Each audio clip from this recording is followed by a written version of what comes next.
Selamat pagi pemirsa, apa kabar Anda di pagi hari ini? Senang sekali saya Graciela Taime dapat menjumpai Anda dalam Berita Papua. Sejumlah berita menarik dan teraktual telah berhasil dirangkum tim redaksi kami. Berikut 3 berita utamanya hari ini.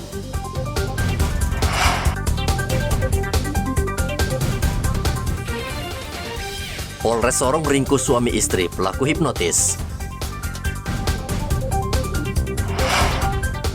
4 hari petugas sampah libur, sampah di Pasar Wamanggu Merauke menumpuk dan keluarkan bau busuk.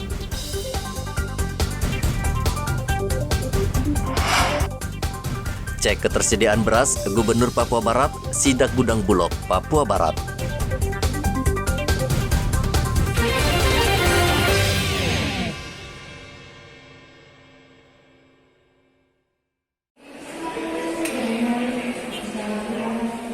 Tim Resmob Mangewang Polres Kota Sorong meringkus pasangan suami istri yang melakukan kejahatan penipuan dengan menghipnotis korban.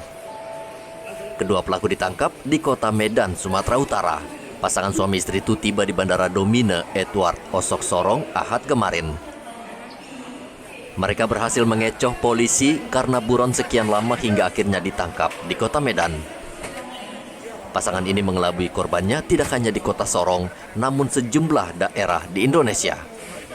Kanit Tipidum Polres Kota Sorong Ibda Dwi Prawoko mengatakan pelaku beraksi di 2 lokasi kejadian di Kota Sorong dan kerugian yang diderita korban mencapai 120 juta rupiah.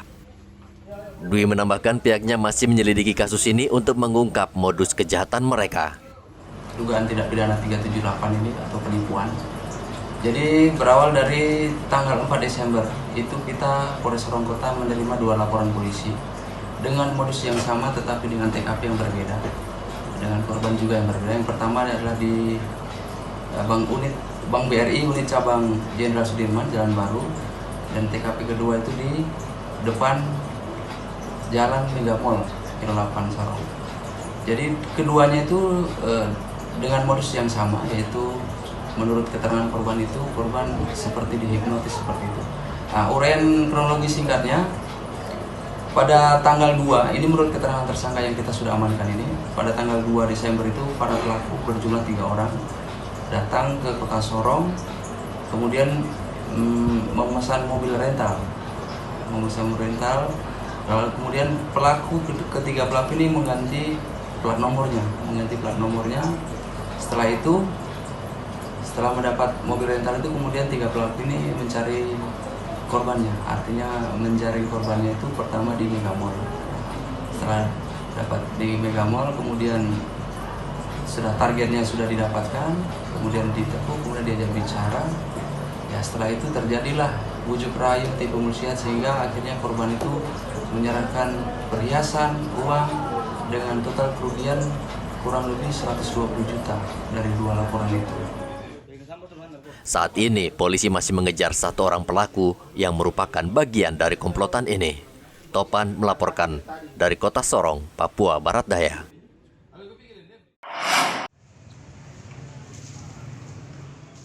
Tumpukan sampah di Pasar Wamanggu menebar bau karena sudah 4 hari tidak diangkut oleh petugas.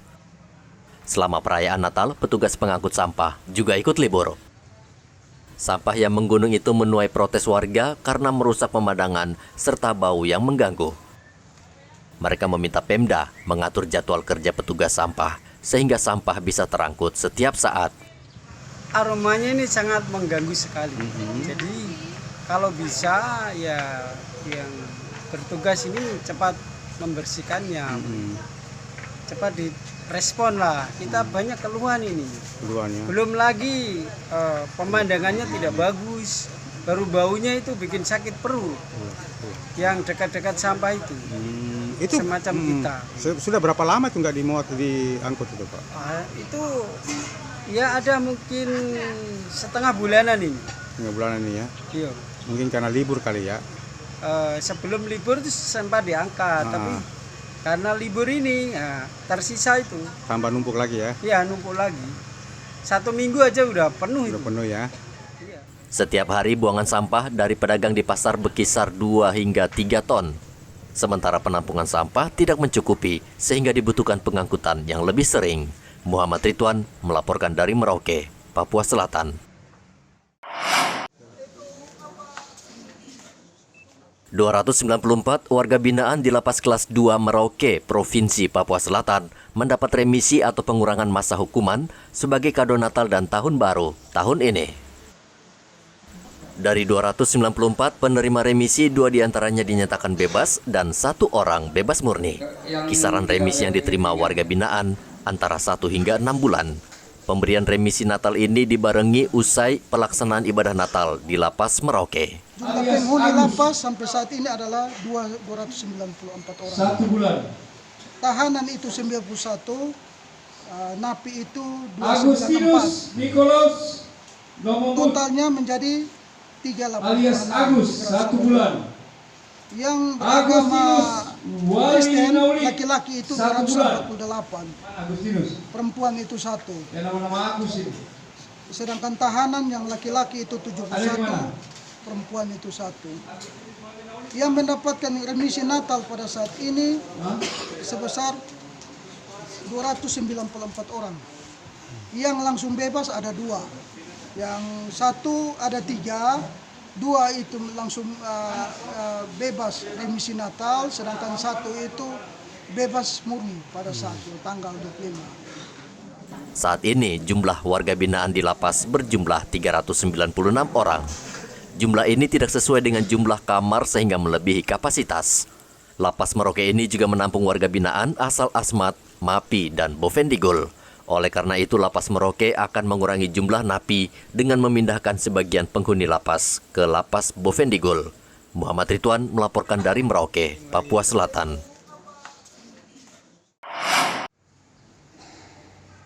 Paroki Katedral Merauke, Provinsi Papua Selatan memfasilitasi kaum lansia untuk melaksanakan ibadah Natal di gereja terbesar di Merauke, Senin kemarin. Misa khusus bagi lansia ini diikuti ratusan kaum lansia di Merauke. Sebagian dari mereka beribadah didampingi keluarga dan kerabat. Ketua Paroki Katedral Merauke, Efrem Fanghoy, mengatakan misa Natal khusus lansia digelar karena jumlah jemaat yang mengikuti misa tahun ini membludak, sehingga menyulitkan para lansia apalagi di tengah pandemi COVID-19. Misa Natal itu biasanya umat sangat banyak ya, pada tanggal 25 umat sangat banyak sehingga akan sedikit mempersulit untuk orang-orang tua. Sehingga Gereja Katolik setiap tahun biasanya melaksanakan misa pada tanggal 26 diutamakan untuk para lansia.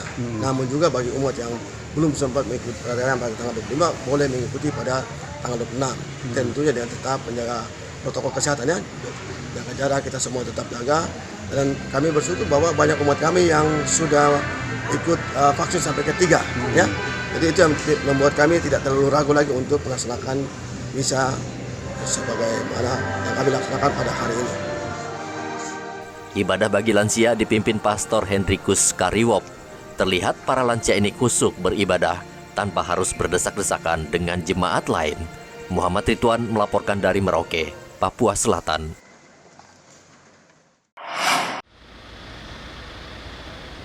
Penjabat Gubernur Papua Barat bersama Kapolda Papua Barat melakukan inspeksi mendadak di gudang Bulog Manokwari Senin kemarin. Gubernur melihat langsung stok beras dan gula yang ada di gudang Bulog Manokwari. Gubernur memastikan stok beras untuk 3 bulan ke depan aman. Tersedia stok beras kita sejumlah 1.400 ton lebih. Jadi menurut keterangan Pak Bulog tadi kita diskusi, diperkirakan sampai dengan Februari ya? Maret. Sampai dengan bulan Maret kita masih punya persediaan untuk konsumsi masyarakat atau stok bahan pangan kita. Gitu ya. Gula 30 ton ya, diperkirakan sampai dengan Januari. Kemudian minyak goreng sama 30 tonan. Itu yang saya dengan tim kita datang untuk melihat itu. Lihatnya apa yang dipaparkan tadi oleh Bapak, yang disampaikan tadi oleh Bapak Kapolok, tentu menjadi atensi Bapak Presiden lewat Bapak Mendagri tadi dalam Zoom meeting tentang inflasi. Jadi kita ingin tahu, ingin mengetahui cek, ingin melihat langsung, dan sekaligus mau sampaikan pada masyarakat bahwa tidak usah khawatir. Kita punya stok bahan pangan yang cukup di Papua Barat ini. Kapolda Papua Barat Irjen Tahima Silitonga mengatakan Satgas Pangan terus memantau pedagang yang nakal. Ataupun Satgas Pangan yang ada di Papua Barat yang dimotori oleh Direktorat Krimsus Polda Papua Barat sudah melakukan pemantauan di sentra-sentra ekonomi ya, khususnya di kota-kota yang menjadi pusat pemukiman juga ya. Nah, sampai sejauh ini belum ada ditemukan indikasi penyimpangan-penyimpangan yang dilakukan oleh oknum-oknum tertentu.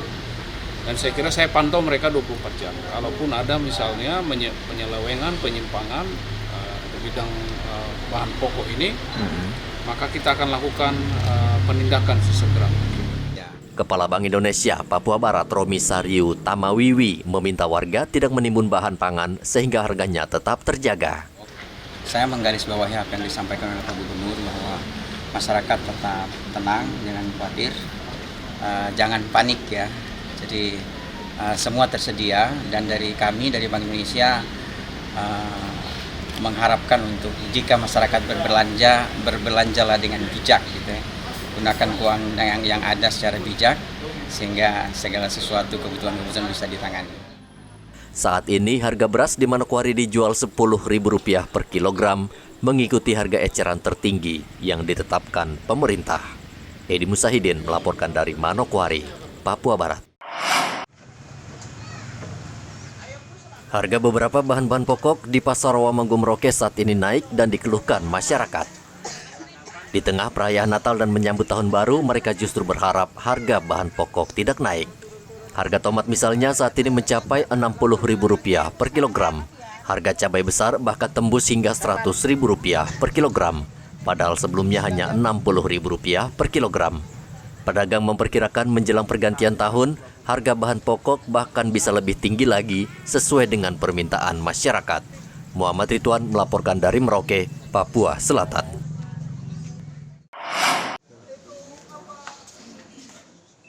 294 warga binaan di Lapas Kelas 2 Merauke, Provinsi Papua Selatan mendapat remisi atau pengurangan masa hukuman sebagai kado Natal dan Tahun Baru tahun ini.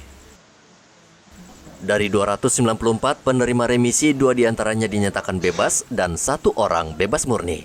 Kisaran remisi yang diterima warga binaan antara 1 hingga 6 bulan. Pemberian remisi Natal ini dibarengi usai pelaksanaan ibadah Natal di Lapas Merauke. Jumlah penghuni lapas sampai saat ini adalah 294 orang. 1 bulan.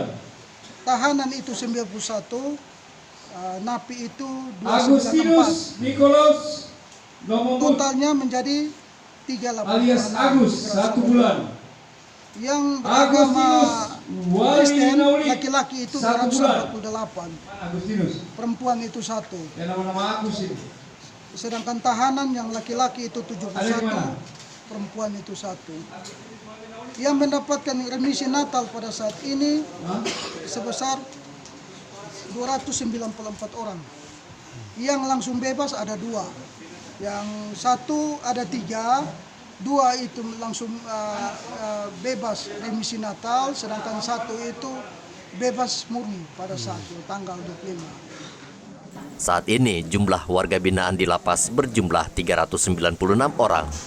Jumlah ini tidak sesuai dengan jumlah kamar sehingga melebihi kapasitas.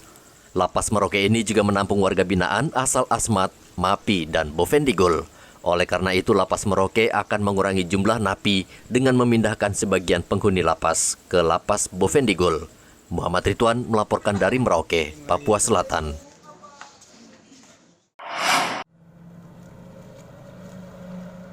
Kasus kecelakaan di laut masih merupakan kasus dominan yang kerap terjadi selama tahun 2022 di Provinsi Papua Tengah. Sartimika mencatat selama tahun 2022, badan ini menangani 25 kasus kecelakaan, dan dari jumlah tersebut yang paling banyak adalah kasus kecelakaan laut. Kepala Operasi Sartimika Charles Batlayeri mengatakan kecelakaan laut tersebut telah menyebabkan 19 orang meninggal dunia 2 orang hilang dan 89 orang berhasil diselamatkan. 25 operasi SAR yang sudah dilaksanakan oleh Basarnas Timika dengan total korban yang dievakuasi selamat 89 orang, meninggal 19 orang dan hilang 2 orang. Itu di wilayah kerja Basarnas Timika. Wilayah kerja Basarnas Timika itu adalah Kabupaten Kaimana dan Kabupaten Asmat. Yang banyak itu adalah kecelakaan pelayaran. Jadi dari tugas Basarnas ada 5, yaitu kecelakaan penerbangan, pelayaran, kemudian bencana pada tanggap darurat. Timika kan tidak ada bencana ya. Kemudian kecelakaan dengan penanganan khusus, kemudian kondisi membahayakan manusia. Yang paling banyak itu kecelakaan pelayaran dan kondisi membahayakan manusia. Poinnya kepada para nelayan ataupun masyarakat yang beraktivitas di air untuk mematuhi peraturan keselamatan atau aturan keselamatan. Itu minimal menggunakan life jacket ataupun ketika mau keluar harus mematuhi aturan. Jika ada peringatan tinggi gelombang dari BMKG maka disesuaikan untuk pada saat sudah gelombang sudah aman untuk melaksanakan pelayaran baru kemudian melaksanakan pelayaran. Basarnas menghimbau para operator atau perusahaan pelayaran untuk melengkapi kapal dengan peralatan keselamatan agar tidak banyak jatuh korban jiwa. Dalam penyelamatan, tim SAR Timika juga dibantu potensi SAR gabungan, diantaranya terdiri dari TNI dan Polri serta masyarakat. Dari Mimika, Papua Tengah, Igobat Momolin melaporkan.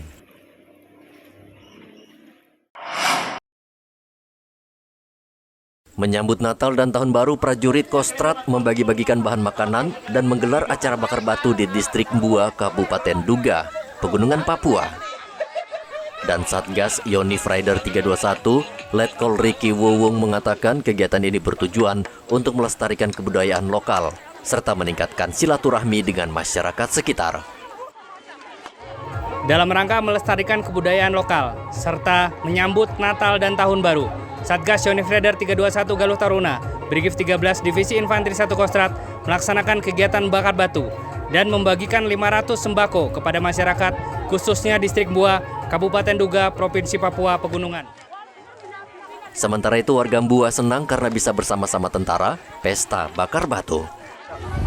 Terima kasih anak-anak abang-abang Pos 321. Terima kasih kami masak ayam banyak, dapat berkat lagi banyak. Terima kasih. Ini hari ulang tahun, Tuhan Yesus memberkati. Wah, naura. Kegiatan bakar batu ini dimeriahkan dengan tarian dari masyarakat distrik Mbua dan juga menghadirkan Santa Claus. Kemeriahan pesta bakar batu kali ini juga terlihat karena momen Natal yang dirayakan bersama prajurit di distrik Mbua. Arthur melaporkan dari Kabupaten Duga, Papua Pegunungan. Pemirsa, informasi tadi sekaligus mengakhiri jumpa kita pada pagi hari ini. Saya Graciela Taime, mewakili kerabat kerja yang bertugas menyampaikan terima kasih, selamat beraktivitas, sampai jumpa. Wanyambe.